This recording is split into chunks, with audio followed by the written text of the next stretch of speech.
savez, le partenariat avec les territoires, c'est un travail de tous les jours. Un travail avec l'ensemble des élus, partout, en hexagone, mais également évidemment sur des territoires mer-montagne, comme par exemple le territoire de la Corse. Incarner, c'est travailler sur les sujets du quotidien.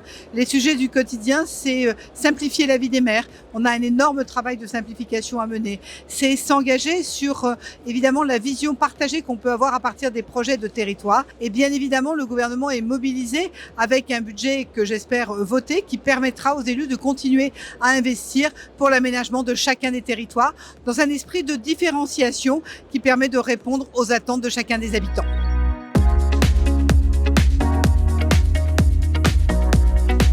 Vous savez, le statut de l'élu, c'est la reconnaissance, le respect que l'on doit aux élus. Nous avons en France 500 000 élus, 500 000 hommes et femmes qui s'engagent au quotidien pour leur commune, pour leur département ou pour évidemment leur région. Et ce qu'on leur doit, c'est bien évidemment de valoriser leur action, c'est de les protéger face évidemment aux incivilités, les protéger face à leurs responsabilités pénales. Et puis c'est aussi reconnaître l'expérience qui aurait été la leur, c'est la validation des acquis d'expérience, un chantier que nous allons ouvrir dès le mois de janvier à l'Assemblée nationale à partir d'une proposition de loi qui a été votée à l'époque par la sénatrice Gatel, qui est aujourd'hui ma ministre déléguée à mes côtés.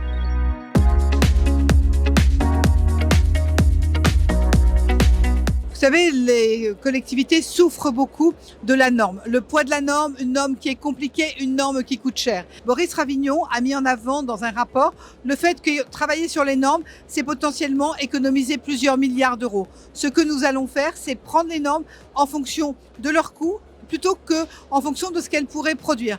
Je prends un exemple très simple.